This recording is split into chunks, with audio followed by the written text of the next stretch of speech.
This is your divisional playoff picks. Last week I was 2-2. So now, including the playoffs, 28 and 25 overall. These picks are picked as outright wins.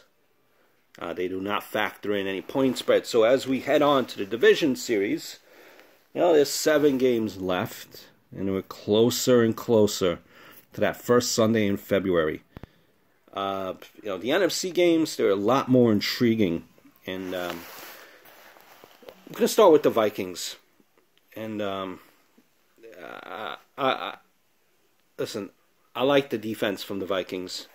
Murray, who was signed as a free agent after coming over from the Raiders, came here as a starter, lost his job to Cook. Then Cook got injured, tore his ACL. And Murray has come back in as the starter, and he's played good. And you have good players at wide receivers in the Vikings. The issue I have is quarterback, okay? And the Vikings are playing the Saints here. This is the problem I have. It's quarterback, Keenum. This is a quarterback league.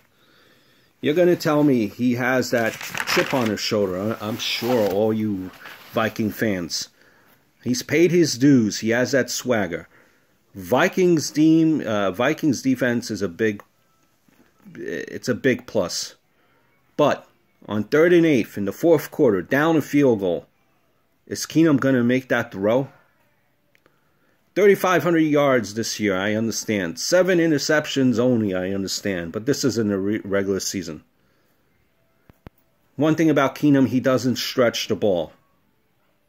I know you have Smith and Rhodes on defense. I understand. Is he good enough to win a Super Bowl?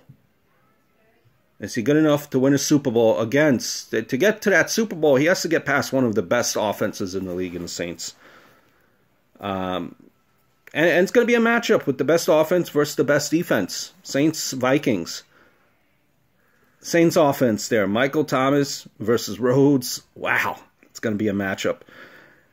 Breeze is going to test that defense. Last week you seen old school Drew Brees. This week you're going to see the same. Give me the Saints. Game 1. Game 2.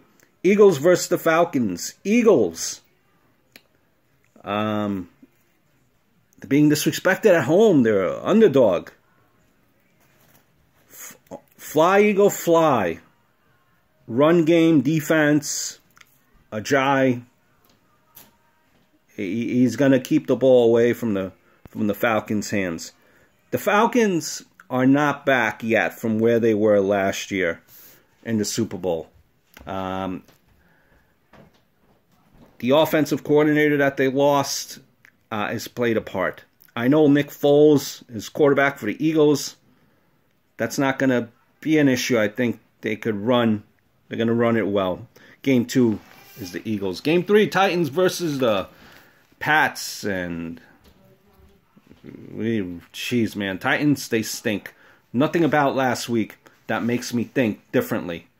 Listen, 8 and 8 on 3rd downs. I get it. Last week, that game was blown by the Chiefs. That's it. I can't see it. Pats are going to kill them. Is the Holy Trinity breaking up there in Patriot land? I think, unfortunately, for Tennessee, it just makes the Patriots that more angrier. Game 3, Patriots. Game 4, Steelers versus the Jags. Very quickly, I think the Jaguar defense is going to do enough to keep this game close. However, Brothos, the game that he performed last week, where he pretty much looked like he was scared to throw. Come on. Bad performance. You figure, just by accident, he will be playing better than he did last week. What Brown,